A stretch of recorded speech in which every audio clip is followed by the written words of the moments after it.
Step into the world of Founders Dinner. Stories of entrepreneurial wins, losses, and lessons.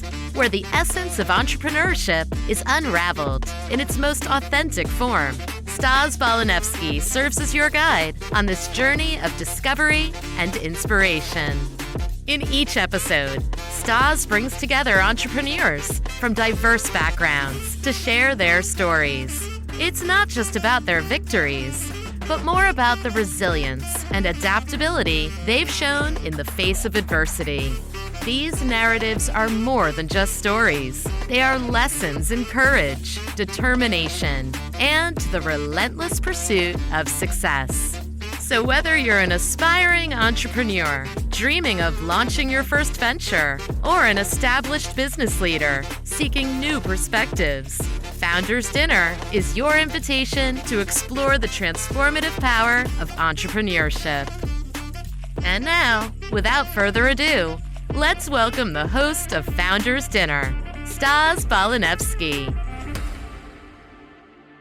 Welcome to the Founders Dinner podcast. I'm your host, Stas Balanevsky, and I have the pleasure of having Rob Mikulec here as my guest. And Rob, how are you today? I'm doing fantastic, quite frankly. Pretty grateful to be on and pretty grateful to be where I'm at. Amazing. So podcast number one, guest number one, to the 0 listeners that we have right now, please be kind. We're going to do our best. So question number one. Sorry, go ahead. I've got thick skin, so I'm not terribly worried about it. Brilliant. Mark of a true entrepreneur. So let's get right into it. Question number one. I want to start with you and your entrepreneurial journey. I'd love to hear about where you've been, where you are, where you're headed. Yeah, I'll try and give you the quick rundown so people get an understanding of my background. I've done pretty much everything. I've taken my lumps along the way, but I've had my accomplishments as well. If you take it all the way back, I cut my teeth as a stockbroker coming out of college, making my 200 to 300 phone calls per day. This is back in the days of the Haynes directory where no internet. It was pick up the book, find the streets that had the people who had the most money on it and start calling.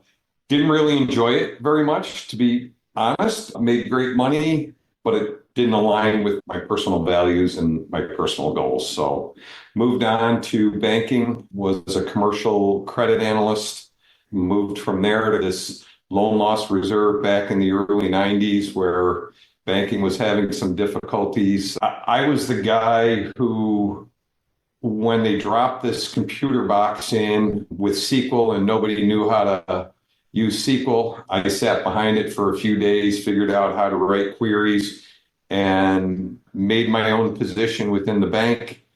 That became this analyst role where I was analyzing loan loss and helping them set what the reserves were going to be. That turned into becoming a portfolio analyst for the bank, understanding the risks associated with the portfolio. Went from there to family business, which was really interesting. If you want to learn how to be an entrepreneur, you want to learn how to get along with people, you want to learn how to deal with conflict, go into family business. Oh, yeah. I had one of those. It was really interesting. My father, my uncle, and my grandfather were all in business together for a long time, and they always wanted their kids to join the business, but they had this rule that you couldn't join the business unless there was a position open for you and you were the most qualified. Nice. While at that time, I don't know if I necessarily agreed with it. Looking back, it was really the right thing. I started there, quite honestly, part-time. I had a little side business writing some database type software. And they had a need for, call it some inside sales, lead capture, quoting tools. I wrote those tools after hours, and I had a young family at the time, so I was looking to scrape up any money I possibly could. So I would go to the bank from 7 o'clock in the morning till 6 o'clock at night. I'd write software for a few hours, and then there was also the opportunity to go do some really grunt work late at night. My family sold manufacturing equipment, and when they would do runoffs for organizations, somebody had to clean the equipment overnight. So I would go to an empty warehouse somewhere from 12 till 3 o'clock in the morning, earn a few extra bucks, come home. And then I went from inside sales to outside sales. I managed a product line for the company. Then that kind of turned into more of an operational role. I knew computers really well. I graduated with a finance degree, so I obviously understood how to read financial statements. So I worked on the data to put in an ERP system, and that kind of turned into an operations role. I ran the day-to-day for the organization, which I enjoyed, but I was young and I had bigger aspirations. And quite frankly, I found it disturbing to have to solve what I thought were inconsequential, whiny type problems from people who were 10, 20, 30 years older than me. And Interesting. I couldn't see myself doing that all day, every day. I didn't want to be the person who was sitting behind the chair just dealing with the day to day. And that was probably the beginning of really where my entrepreneurial mindset kind of came in. Prior to that, it was really more you follow the dream of getting into some big business or creating some big business. And then this was the point where I was like, boy, I think I can make a lot more money with a lot fewer people and a lot less moving pieces. And it really got me thinking. An opportunity came along where we represented two product lines that didn't play well together in the sandbox. One of them came to us and said, you either form a new company or we're going to give the product line to somebody else. So I went to my family members and said, I'd like to do it. I'll take a shot at it. And we still keep it within the family and let's go. And in the first year of that, I was the fastest growing distributor in the entire country. Won some awards, some sales awards, had an absolute blast with it. And then did that for 5 or 6 years to when the economy dropped out. And now I had a few kids under my belt. And I got some inquiries to come and work at different places. I had a cousin who was working in the Albany area and said, hey, you do really well here on the revenue side of the business. Introduced me to the CEO who was hired by the founder. I made a switch to selling corporate infrastructure, putting in all the infrastructure for everything from banks to retail organizations. And you really have done everything. Yeah, we're almost through. I moved from there. That's a long story. Did some consulting, hired on a semi-permanent basis from a group doing portable HVAC and filtration for the military, homeland security, disaster recovery. Went from there to dental implants, a local dentist who had a patented process that we took worldwide, did really well with that. And then I should say, prior to that one, I worked for an organization out of Albany, bringing an electronic medical record to market. Oh, okay. Yeah, believe it or not, with the same CEO from the infrastructure place. Wow. I did 2, 3, or 4 year stints commuting from Buffalo to Albany and doing a lot of business down in New York City. So then from the dental implant, I went to what I would consider my biggest success, which was a local software company here in Buffalo that over a 5-year period, we grew and had a really healthy exit. That's pretty much the background. Yeah. So then catch our listeners up to where you are now. In all honesty, the exit was good enough for me to retire. That lasted about 10 months. I'm shocked you went that long. Yeah. I spent 10 months boating. I went pretty much all around the East Coast into the Gulf. My wife and I just had an amazing adventure. But even with that and pushing yourself in different ways, you still miss it. You still miss the day-to-day. You still miss the challenges. You still miss the excitement. Sure. So now the founder of the software company is my partner. We've purchased 3 businesses in the last 12 months. We purchased a marina on 30 acres of waterfront. We started up, I should say, not purchased, a promotional products company, which has been up and running now for about 3 months. And just prior to that, we purchased a lifestyle business down in the Caribbean in St. John, renting Zodiacs, bareboat Zodiacs, and dinghies to tourists. Awesome.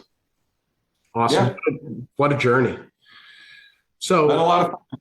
Been very blessed. I'm very grateful. I tell a lot of people, they're like, oh, it must have been work. Yeah, I'm like, it's all hard work. It's all, and I'm like, but let's be realistic. I'm not the smartest guy. I'm certainly not the best looking guy. And I'm certainly not the hardest working guy.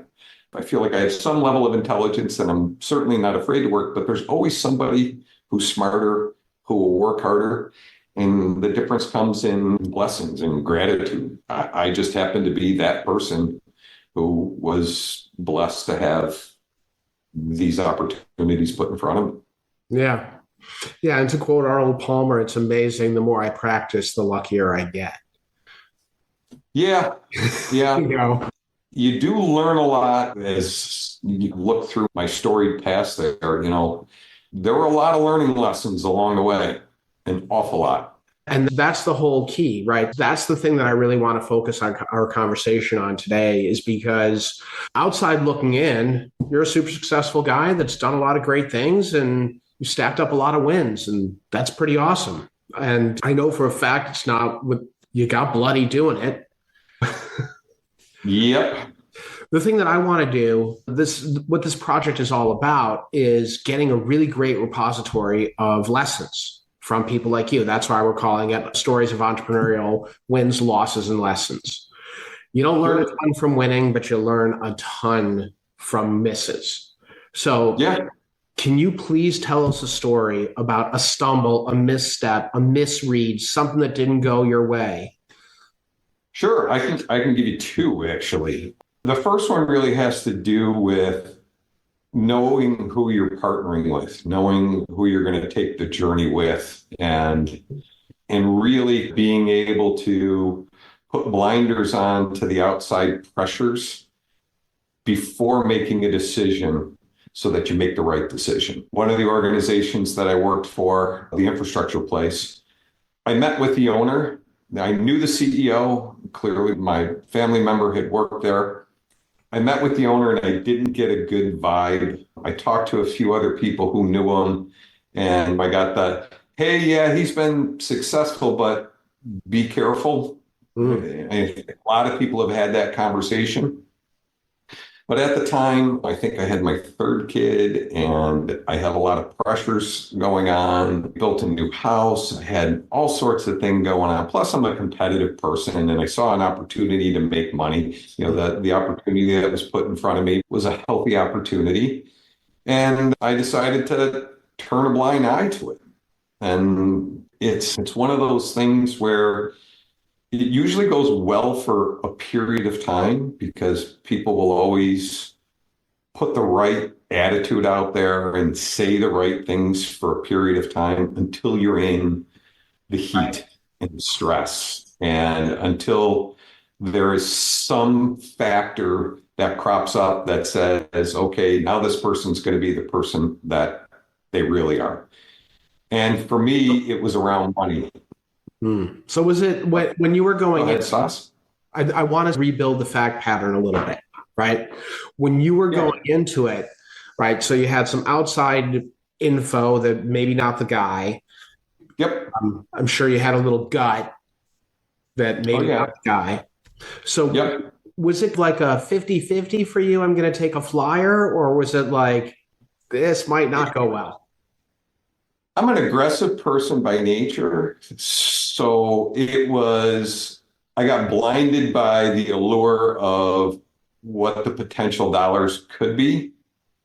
And I would say it was, by the end of it, I was like, there's probably only a 20 or 30% chance that this thing goes wrong. So I'm going to do it.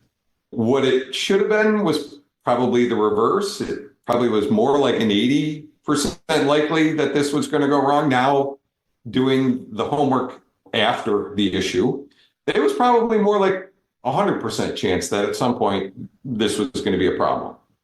So what ended up happening was I did a deal. I was on the revenue side. We were trying to do larger, more recurring revenue type deals with more structured contracts for longer periods of time. So I have always, my typical basis to start from is a solution selling methodology and then figuring out how that gets morphed for a specific industry and how you apply it to the correct personas and the correct pains and apply the most amount of leverage. So we played around with it for, call it a year. We were tweaking it, and I got an opportunity at HSBC, and we ran this opportunity down, and the opportunity started small, like regional and in the Western New York area. By the time we finished the whole process, we had the whole team on board, and we presented the ultimate solution. It was for every add, move, or change of location for all of HSBC in North America, including household finance. So it was a multi-million-dollar deal. It was locked in for 3 years. There were no exit clauses. Like, we had it dialed in. So we go through the whole thing. The deal is signed, but not paid, which is a key point. And I bring the implementation team in. I introduce them to everybody. We're starting to talk about how the program's going to roll out. We spend a day at HSBC headquarters. And as I come out, my cell phone rings and I'm terminated. Literally as I walk out. Holy crap. Yeah. So, damn, man, I'm perplexed, right? It's the biggest deal the company's ever done. I'm talking to them. I'm like, God, what's going on? I can't figure it out. They're like, we can't really talk about it. That's it. Done. And I get no communication from this point forward. Just iced. Done. damn. I go home. I start thinking, I'm like, I better check my contract. And sure enough, in my contract, You got paid on paid revenue, not booked revenue. paid on paid revenue, which, let's be honest, for 99% of the people out there that you work for, it's not an issue. They're upstanding people, but this was a very, very large check, and it wasn't ever paid, quite frankly. Wow. Yeah, big lesson. That's a lot of tuition that you paid there, my friend. Yeah, I think when you look at it, I ignored all the signs. I didn't get enough data. I didn't push forward. I didn't trust my gut. There were a lot of things that went wrong there. And, what it tells you, though, is you need to get that.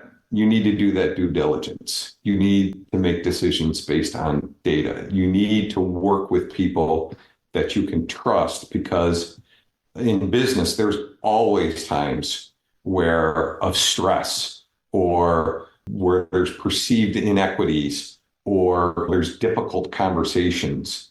And if you're not doing it with people that you know, that you trust, that you fear, or that you feel don't have your back, you can't make good decisions, and you can't do the right thing for yourself, and you can't do the right thing for the organization.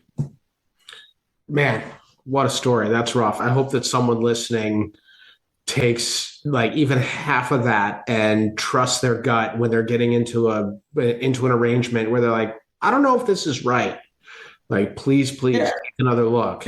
It's a great learning story, though, because it taught me to pay a lot more attention to it. And quite honestly, with my current partner, who was my boss for 7 years, it was the complete opposite. Like from day one, I had a good rapport with him. I fact checked him. He probably would hate to hear that, but man, I did my homework on the guy. I met with him probably 6 times for hours, just talking and finding out who he was as a person. And over the 6 years that we worked together, and I'm going to tell you now, there's a lot of managers who will attest to this. He and I got in knockdown, drag out fights, like just really pushed each other to no end.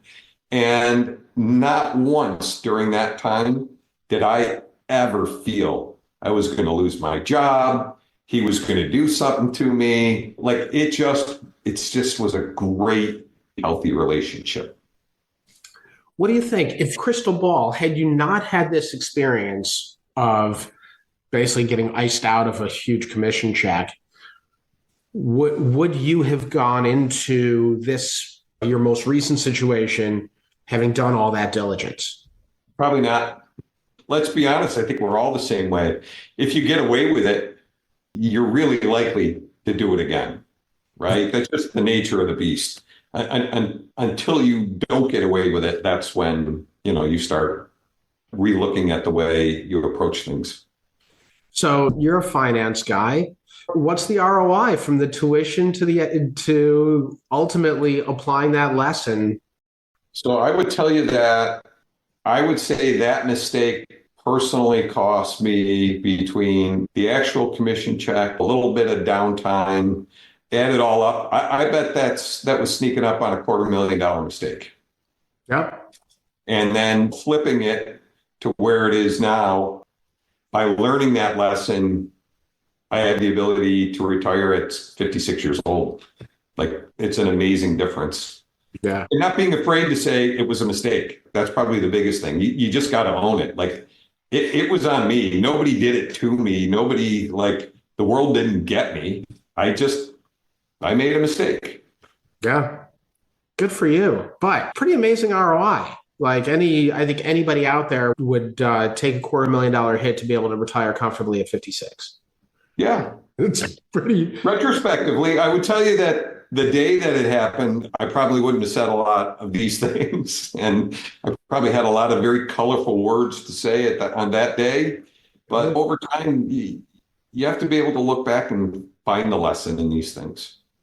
Well, yeah, that's the whole thing, right? Every single setback does have a gift. Sometimes the gift is you're told in no uncertain terms, that was a bad call and you missed it.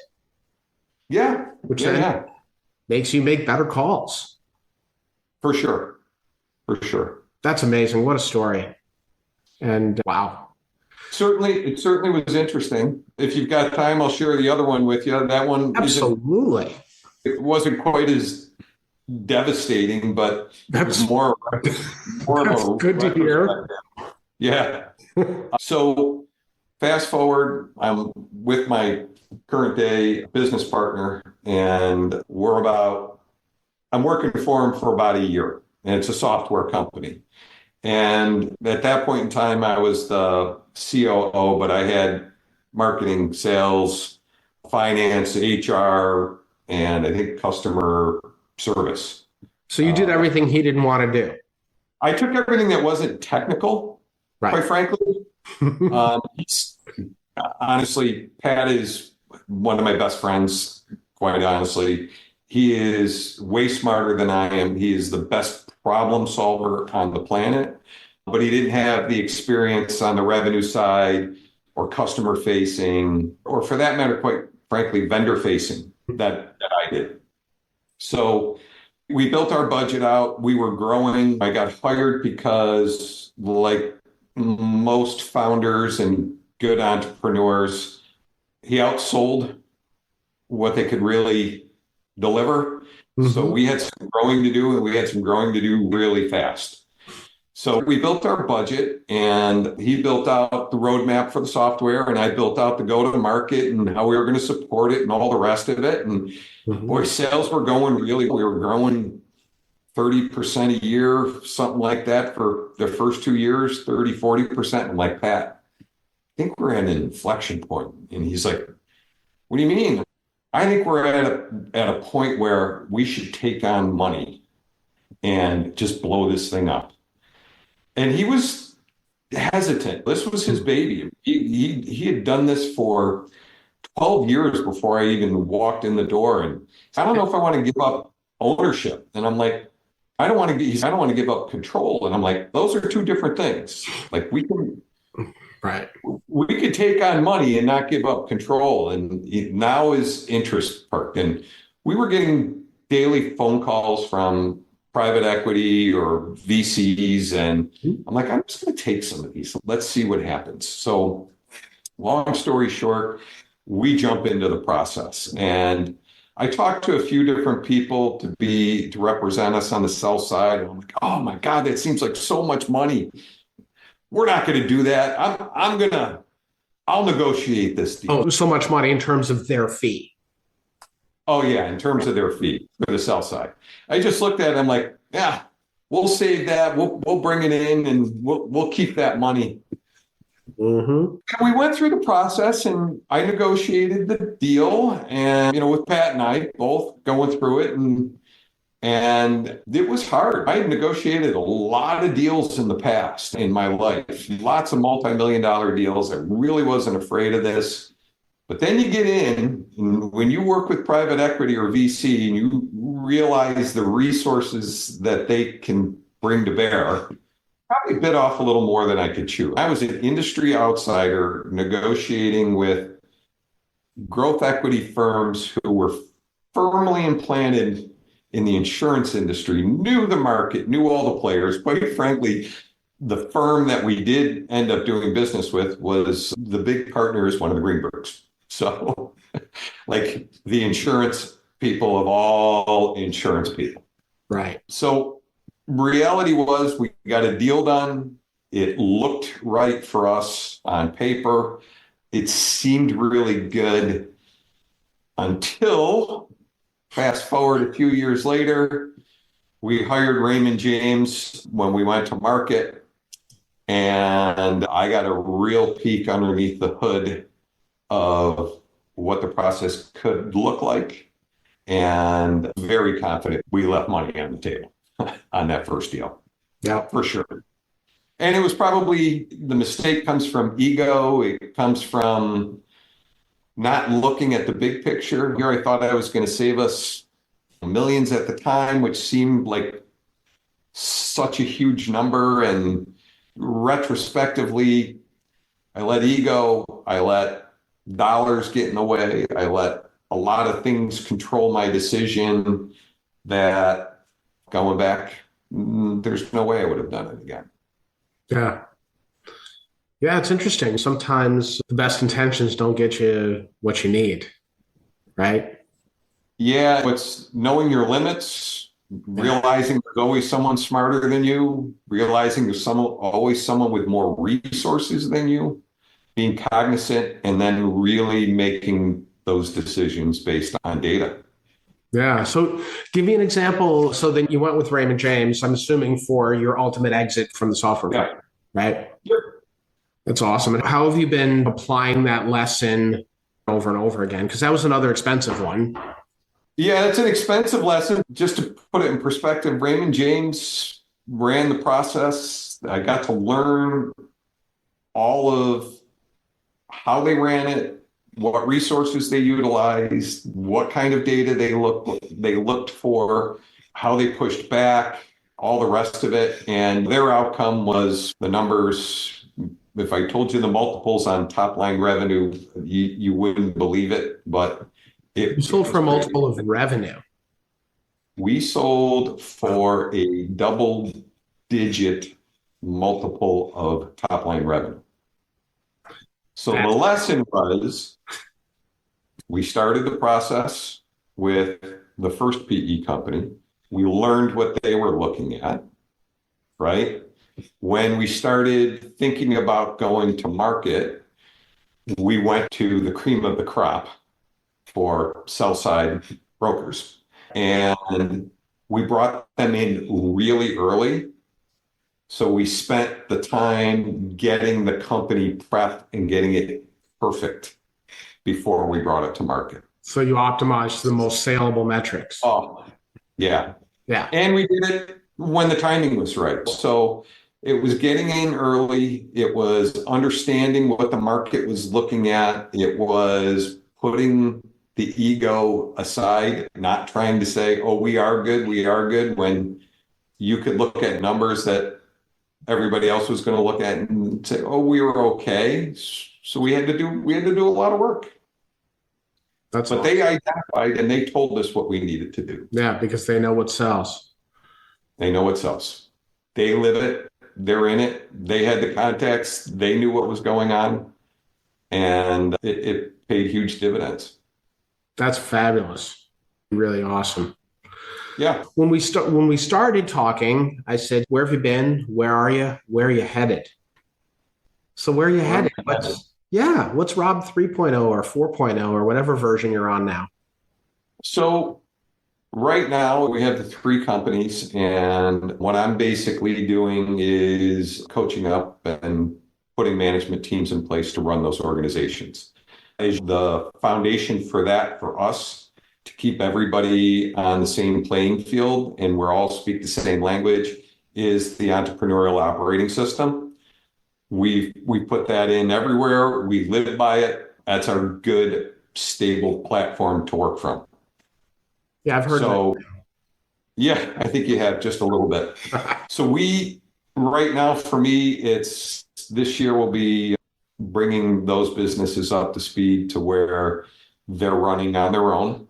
We have a huge development that is going to start at the marina on the 30 acres of land. We're always looking for new businesses, new opportunities, but personally, I'm going to do more on the speaking side.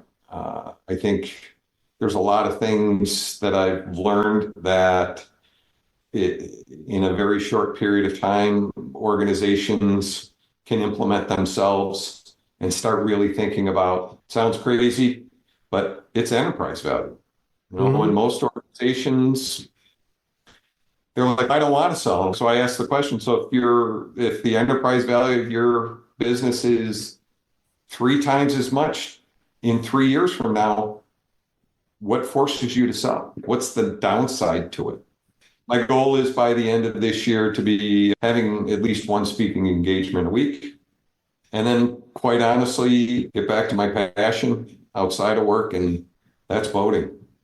I did 6,000 miles in 2023. I don't know, maybe 10,000 miles by boat. Let's see. Who knows? That's awesome. I'll make sure that your contact details will be all over this podcast. So when people want you to come and speak and share either one of these stories in person or anything else, that they'll be able to get in touch with you. Yeah, the other thing I would just throw out there is it doesn't even need to be a speaking engagement. If people just have questions or something they want to run by me, don't hesitate. I'm an open book. It's time for me to give back. Like I said, I'm very blessed. I'm very grateful. And anybody who needs anything, just have them give me a ring. Wow, that's awesome. Very kind. Thank you. Thank you for sharing your stories with us, Rob. This was unbelievable.